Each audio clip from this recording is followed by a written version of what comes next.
HD के black में एक बार सॉल्वेंट के बारे में पढ़ रहे थे, उसके अंदर हमने उसकी केमिकल प्रॉपर्टी, ठीक है, उसकी फिजिकल प्रॉपर्टी, ठीक है, जो भी उसकी प्रॉपर्टीज थी उन सभी के बारे में डिस्कस कर लिया था।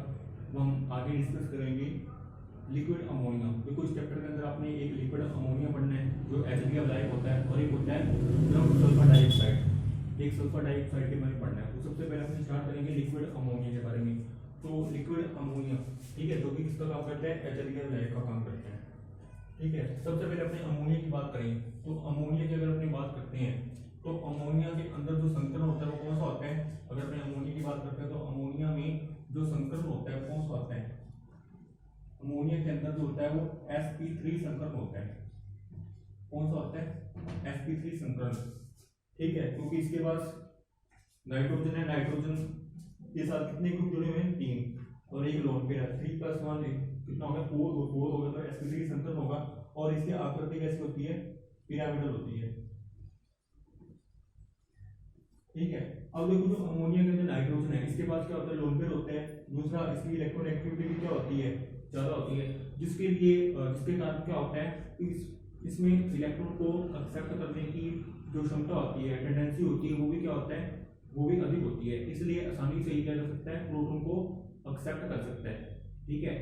और अगर अपनी बात करें मेल्टिंग और बॉइलिंग पॉइंट की, देखो अमोनिया की अगर हम बात करते हैं तो ये ग्रुप जो 15 आपका जो ग्रुप वर्ग 15 है, ये वर्ग 15 आपका क्या है, हाइड्राइड है। वर्ग 15 में जो नाइट्रोजन आता है ये नाइट्रोजन का क्या होता है, हाइड्राइड होता है।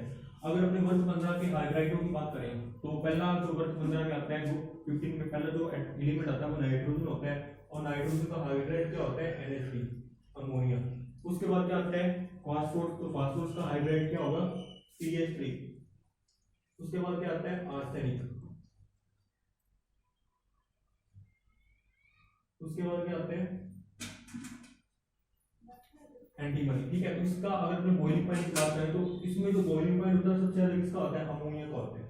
अमोनिया का बॉइलिंग पॉइंट है, जो मेल्टिंग पॉइंट है, अमोनिया का बॉइलिंग पॉइंट और मेल्टिंग पॉइंट का होता है अपने वर्ग के बाकी जो हाइड्रेट होते हैं उनमें क्या होता है, सबसे अधिक होता है। इसके पीछे कारण क्या होता है, इसके पीछे कारण होता है कि जो अमोनिया के जो मॉलिक्यूल होते हैं उसमें जो अमोनिया के जो मॉलिक्यूल्स हैं उसमें इंटरमोलिक्यूलर हाइड्रोजन बॉन्डिंग पाई जाती है, ठीक है। अमोनिया के मॉलिक्यूल में इंटर मॉलिक्यूलर हाइड्रोजन बॉन्डिंग है वो पाई जाती है, जैसे NH3 डॉट डॉट यहाँ पे आ जाएगा H, यहाँ पे नाइट्रोजन, यहाँ पे H और यहाँ पे H। इस तरह से क्या होता है कि जैसे ये दो हाइड्रोजन है इसके बीच में हाइड्रोजन के द्वारा जो बॉन्ड बनेगा उसको बोलते हैं हाइड्रोजन बॉन्डिंग। तो अमोनिया के जो मॉलिक्यूल होते हैं इनमें इंटर मॉलिक्यूलर हाइड्रोजन बॉन्डिंग के कारण इनका क्या हो जाता है, एसोसिएशन हो जाता है, इनके संघनन हो जाता है। इसलिए इसका बॉइलिंग पॉइंट और मेल्टिंग पॉइंट क्या होता है, सबसे अधिक होता है, ठीक है। उसके बाद अपने बात करते हैं कि द्रव अमोनिया में होने वाली कुछ अभिक्रियाओं की, कुछ रिएक्शंस की बात करते हैं। तो सबसे पहले रिएक्शन आती है अपनी एक्सचेंज रिएक्शन, यहाँ इसको बोलते हैं प्रेसिपिटेशन रिएक्शन, ठीक है। तो एक्सचेंज रिएक्शन कौन सी होती है, जैसे कि अपने बात करते हैं पोटेशियम आयोडाइड, ठीक है। अगर हमने पोटेशियम आयोडाइड को, ठीक है, अमोनियम क्लोराइड के साथ रिएक्शन करवाते हैं इसकी, ठीक है, लिक्विड अमोनिया में, तो क्या होगा यहाँ पे केस के देखो पोटेशियम आयोडाइड, पोटेशियम पे पॉजिटिव है, ठीक है, और आयोडीन पे नेगेटिव है।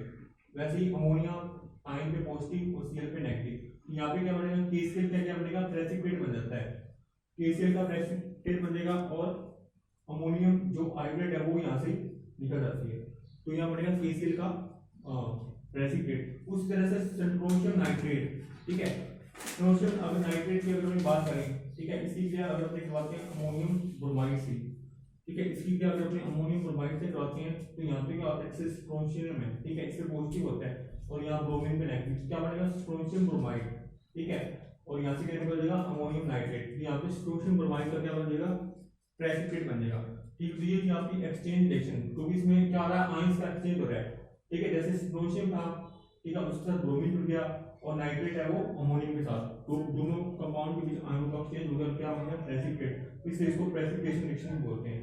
ये थी पहली केमिकल रिएक्शन। उसके बाद अगर हम बात करें reaction of liquid ammonia in the form of proton acceptor, यानी कि द्रव अमोनिया की ऐसी प्रक्रियाएं जो प्रोटॉन एक्सेप्टर के रूप में, प्रोटॉन ग्राही के रूप में होती हैं, ठीक है। अगर हम उनकी बात करते हैं तो जैसे कि देखो इसमें क्या होता है कि मैंने आपको बताया था कि जो अमोनिया होता है कि किसका काम कर रहा है, प्रोटॉन एक्सेप्टर होता है, प्रोटॉन ग्राही होता है, क्योंकि अमोनिया में नाइट्रोजन के पास क्या होता है, लोन पेयर होता है, वो लोन पेयर आसानी से प्रोटॉन को देके प्रोटॉन को एक्सेप्ट कर सकता है। और अमोनिया आप लोगों को पता है ये क्या होता है, बेसिक नेचर का होता है, इसलिए क्या होता है, क्षारीय प्रकृति का होता है। ठीक है, अगर अमोनिया के अंदर आप वीक एसिड, ठीक है, या न्यूट्रल एसिड यानी कि दुर्बल अम्ल या उदासीन अम्ल डालोगे अगर आप अमोनिया के अंदर, तो किसकी तरह व्यवहार करेगा, वो स्ट्रॉन्ग एसिड की तरह, प्रबल अम्ल की तरह व्यवहार करता है। जैसे एग्जांपल के लिए अपने बात करते हैं एसिटिक एसिड। देखो एसिटिक एसिड है, ये वीक एसिड होता है, ठीक है, अगर अपन इसको जल में डालते हैं तो ये वीक एसिड की तरह व्यवहार करता है, क्योंकि होते ही ये वीक एसिड है। ठीक है, जल को अपना हाइड्रोजन देगा, क्या बनेगा, एसिडेट आयन, और क्या बनेगा, हाइड्रोनियम आयन, H3O+ में चेंज हो जाता है।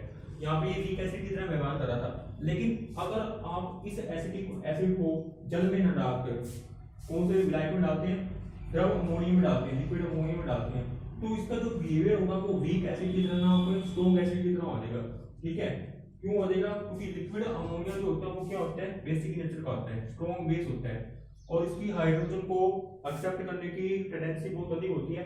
इसलिए यहाँ पे जो एसिटिक एसिड है ये आसानी से क्या देगा, इसको अपना हाइड्रोजन दे देगा, और ये किसकी तरह काम करेगा, फिर एसिटिक एसिड स्ट्रॉन्ग एसिड की तरह व्यवहार करता है।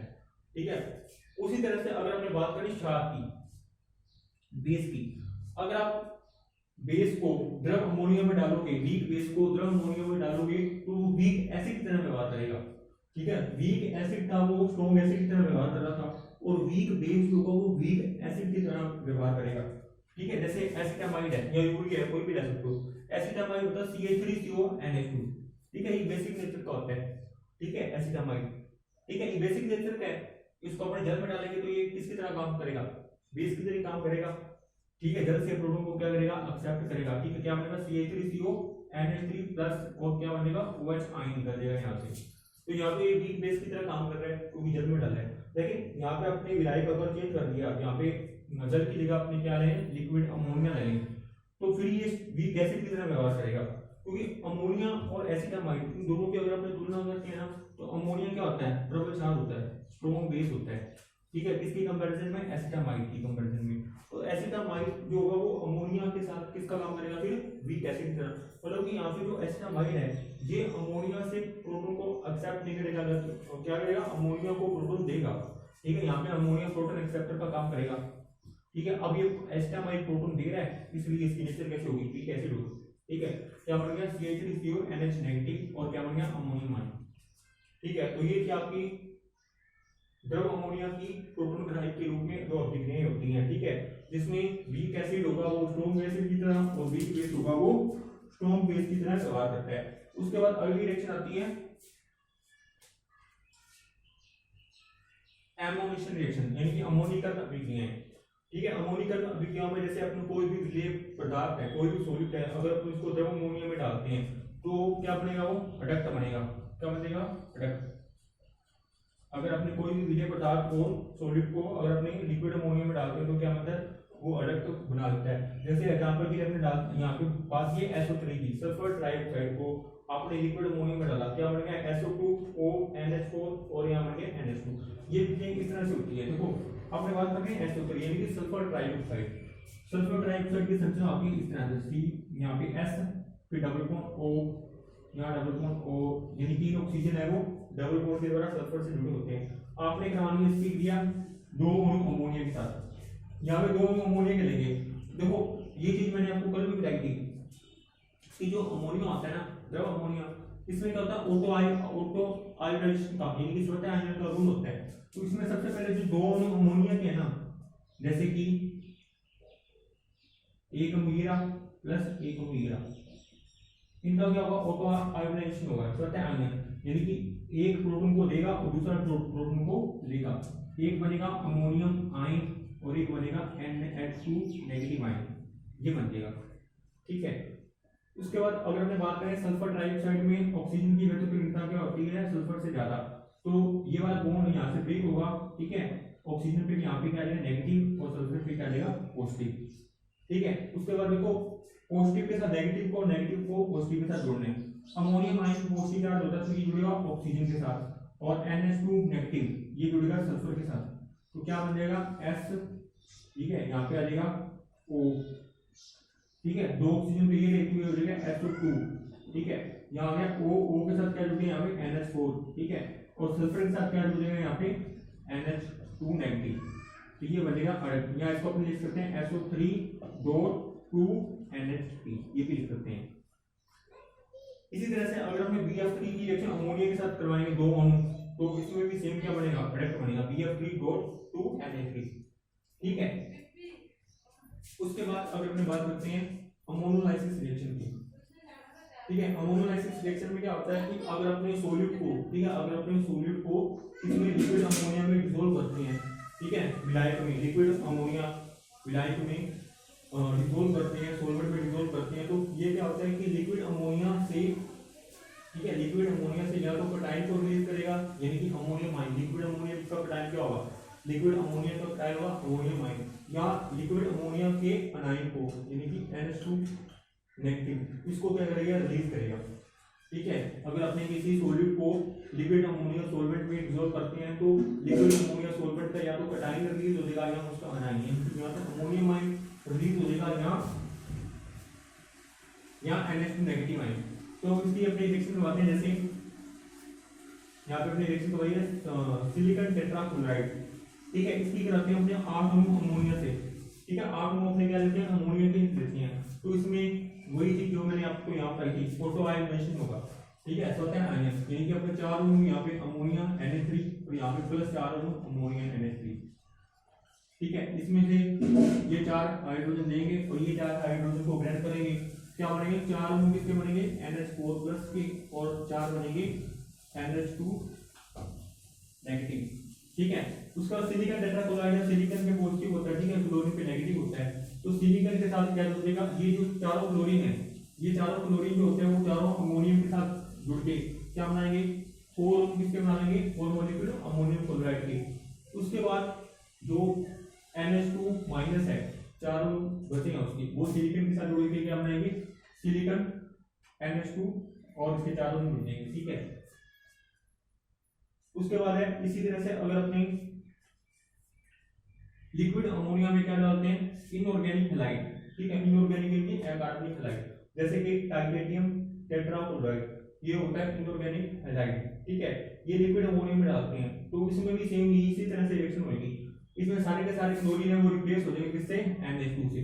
सबसे पहले देखो अमोनिया के साथ रिएक्शन करवानी है, तो यहाँ से Cl निकलेगा, अमोनिया से H निकलेगा, HCl निकल गया, NH2 बच गया, वो टाइटेनियम के साथ जुड़ जाएगा, क्या बनेगा, TiCl3.NH2, फिर वापस अमोनिया के साथ रिएक्शन करवाएंगे, फिर HCl निकलेगा, ठीक है, फिर क्या जुड़ जाएगा एक NH2, क्या बनेगा, TiCl2NH2, ठीक है। उसके बाद वापस अमोनिया के साथ रिएक्शन करवाएंगे, फिर क्या निकल जाएगा, HCl निकल जाएगा। अब 3 अणु किसके जुड़ देंगे, टाइटेनियम के साथ NH2 के, फिर करवाएंगे, फिर HCl निकल जाएगा, फिर 4 अणु किसके जुड़ देंगे, NH2 के, यानी कि जब तक टाइटेनियम के साथ चारों क्लोरीन है वो 4 NH2 से रिप्लेस नहीं होते, तब तक ये रिएक्शन चलती रहेगी, और लास्ट में क्या बनेगा, टाइटेनियम के साथ 4 अणु किसके जुड़ेंगे, NH2 के, ठीक है। उसके बाद है इसी तरह से अपने अगर अपने ये तो था इनऑर्गेनिक हैलाइड, अगर अपने अमोनिया में, द्रव अमोनिया में, लिक्विड अमोनिया में क्या डालें, ऑर्गेनिक हैलाइड डालें, ठीक है, यानी कि कार्बनिक हैलाइड, यानी कि एल्किल हैलाइड। अगर अपने एल्किल हैलाइड की रिएक्शन लिक्विड अमोनिया के साथ करवाते हैं, तो पहले तो क्या बनेगा, देखो यहाँ से X और अमोनिया से क्या निकलेगा, H, क्या निकल जाएगा यहाँ से, एक अगर अपने इसके 2 अणु लेते हैं, ठीक है, 2 अणु क्या लेते हैं, लिक्विड अमोनिया के 2 अणु लिए हैं, तो इनका क्या होगा, ऑक्टो आयनाइजेशन होगा, तो एक अणु किसमें चेंज हो जाएगा, अमोनियम आयन में, दूसरा हो जाएगा NH2 नेगेटिव में, ठीक है। अब यहाँ पे हैलाइड है, तो हैलाइड किसके साथ जाएगा, हैलाइड पे नेगेटिव चार्ज होता है और एल्किल पे पॉजिटिव चार्ज होता है, हैलाइड जाएगा अमोनिया के साथ, क्या बनेगा, अमोनियम हैलाइड, ठीक है, और NH2 नेगेटिव जाएगा इस एल्किल के साथ, क्या बनेगा, एल्किल अमीन, यानी कि ये 1 डिग्री अमीन बन जाएगा RNH2, ठीक है, यानी कि यहाँ से X निकल गया, पॉजिटिव क्या आ गया, NH2 आ गया, यानी कि यहाँ से अमोनियम हैलाइड निकला है, ठीक है। और वही मैंने आपको बताया था, इसमें यहाँ तो क्या होगा, अमोनिया का, जब अमोनिया का कटायन रिलीज होगा यहाँ अनायन, तो यहाँ पे NH2 आयन रिलीज हो रहा है, यानी कि इसका कटायन रिलीज हो रहा है। उसके बाद जो 1 डिग्री अमीन बने हैं, ठीक है, इसकी वापस रिएक्शन अपने करवाते हैं, इससे वापस एल्किल हैलाइड के साथ रिएक्शन करवाते हैं, ठीक है, लिक्विड अमोनिया में, तो इसमें क्या होगा, 1 डिग्री अमीन से H निकलेगा, ठीक है, और अमोनिया, ठीक है, 1 डिग्री इमीन से H निकलेगा और अमोनिया जो होता है वो क्या करेगा, इस हाइड्रोजन के साथ ये करेगा, यानी कि क्या बन जाएंगे, देखो 1 डिग्री इमीन से H निकला, यहाँ से X निकला, क्या बन गया, HX बन गया। और अगर अपने HX की रिएक्शन करवाएंगे अमोनिया के साथ, ठीक है, ये अमल क्षार की हो जाएगी, HX क्या होगा, अमल होगा, और अमोनिया क्या होगा, क्षार, तो क्या बनेगा, अमोनियम क्षार बनेगा NH4X, तो यहाँ पे क्या बन गया, NH4X बन गया। और जो एल्किल ग्रुप है यहाँ X के साथ वो जुड़ जाएगा यहाँ नाइट्रोजन के साथ, क्या बन जाएगा, 2 डिग्री अमीन, यानी कि पहले क्या बना था, 1 डिग्री अमीन बना था, जब अपने एल्किल हाइड की रिएक्शन अमोनिया के साथ करवाई, 2 अमोनिया के लिए थे, अमोनियम हैलाइड निकला, 1 डिग्री अमीन बना, फिर इसे 1 डिग्री अमीन की वापस अपनी रिएक्शन करवानी है एल्किल हाइड से और अमोनिया से, तो यहाँ से फिर क्या निकलेगा, अमोनियम हैलाइड निकल जाएगा, तो क्या बन जाएगा, 2 डिग्री अमीन, ठीक है, ये वाला R जुड़ जाएगा यहाँ। फिर जो 2 डिग्री अमीन बने इसकी रिएक्शन वापस, देखो ये रिएक्शन तब तक चलती रहेगी जब तक नाइट्रोजन के साथ क्या हाइड्रोजन है, अब 2 डिग्री अमीन में नाइट्रोजन के साथ एक हाइड्रोजन अभी भी है, तो वापस ये रिएक्शन होगी एल्किल हैलाइड के साथ और लिक्विड अमोनिया के अंदर होगी ये रिएक्शन, ठीक है, क्या निकलेगा, अमोनियम हैलाइड निकल जाएगा और ये वाला एल्किल ग्रुप आ जाएगा यहाँ, क्या बन जाएगा, 3 डिग्री अमीन। तो पहले क्या बना था, 1 डिग्री अमीन, फिर क्या बना था, 2 डिग्री अमीन, और फिर क्या बना था, 3 डिग्री अमीन, ठीक है। तो ये कुछ रिएक्शन थी जो द्रव अमोनिया में संपन्न होती है, ठीक है। तो आज के लिए इतना ही, थैंक यू वेरी मच।